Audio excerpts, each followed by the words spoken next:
Great. Yeah. So I moved to New York City 2 years ago to attend this really prestigious acting school. That's the alma mater of like Danny DeVito, Paul Rudd, Robert Redford, Grace Kelly, really great actors. And I was like, this is it. This is my time. I'm in New York City. I'm living the dream. This is the place where I learn to become an actor and I learn the craft.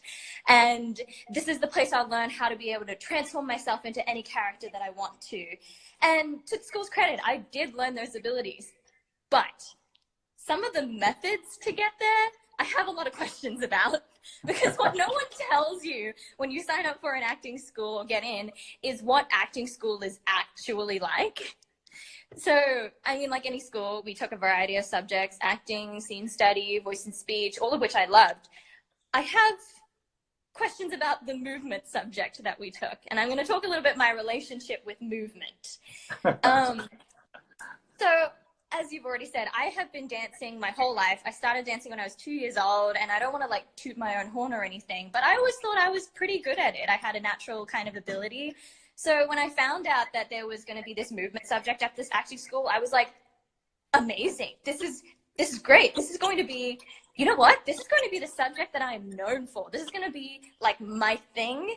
And this is going to be the breeze subject, the one that I don't even need to think about. So, and then it turns out that my movement is going to be the first ever class I take at acting school. So I'm like, amazing. Let's start this thing off with a bang. So it gets to the first day, we're all waiting outside the classroom, and I'm kind of stretching and warming up in the waiting area, kind of showing off a little bit because I could. And I was doing like splits all ways. I was so excited. We get into the classroom, everyone's a little bit nervous, a little bit excited. And then the teacher walks in and you can hear a pin drop. Now, my teacher, I don't know if you know Harry Potter, but my teacher kind of gives off major Professor Trelawney vibes. She has these like really wide eyes that get even wider when she gets really into something. And she has this kind of like mystical put on quality that's honestly a little bit creepy and a little bit disconcerting. But here we are on the first day. I'm so excited.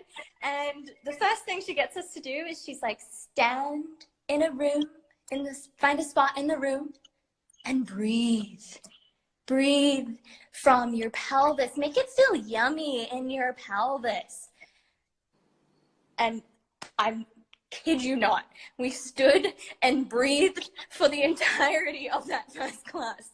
All we did in that class was stand and breathe. I thought I was going to be moving in a movement class. But no, a class is 2 hours long. For 2 hours, we stood and breathed. So, needless to say, movement and I got off to a really rocky start because I hated every second of that standing and breathing stuff.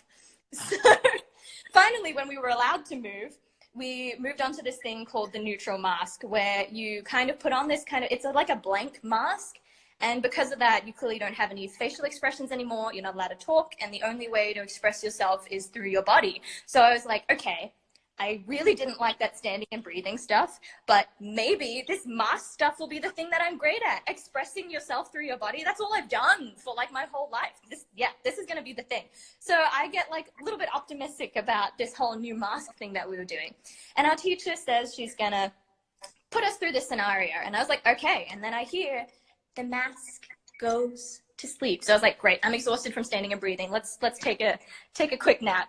So I'm lying there on the ground, and then I hear the mask wakes up on the beach for the first time. And I start to actually get like really into it. I'm like, yeah, okay.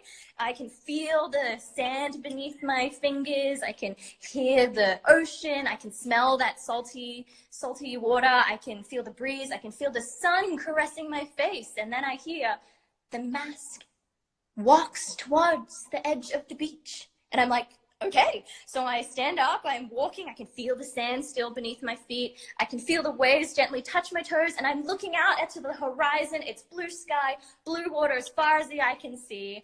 And I'm really, really getting into it at this point.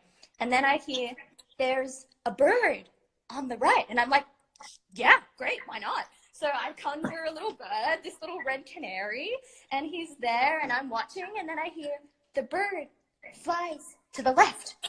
Whoosh! there goes the bird. It does a little loop-de-loop. I'm still with it. The bird flies to the right. Whoosh, there it goes. The bird flies up. The bird flew up until it was a tiny speck in the distance, and then I hear the bird drops dead. What? Say what now? I was completely pulled out of whatever I was in, and I had one of those dawning realizations that come on you and you're like, what the hell am I doing? Like, what? This is insane. This is insanity. This is ridiculous. And like, I seem to be the only one who's clocked that, because everyone else around me is like crying over this dead bird. I'm like, everybody, you do realize this is ridiculous. This cannot be happening. So I just like, and I'm in this mask, so I just like blankly stare at my teacher, and she calmly stares back at me. And because this scenario is not done yet, she looks at me and says, the bird wakes up. And I'm like, great, this thing is still going. And she's like staring, and I think she's clocked that I'm like so done by this point. And she's looking at me, she's like, yeah, the bird died. The bird fucking died and fucking came back to life. It's a big deal. And I'm like, okay. And because I still have to participate in this thing, I'm like swatting away at this dead zombie bird that's just resurrected itself in front of me. And I think she notices that I'm about to like lose it. So she's like, the bird flies away. And I'm like, yeah, see ya. Peace out, birds. See you never. I'm done.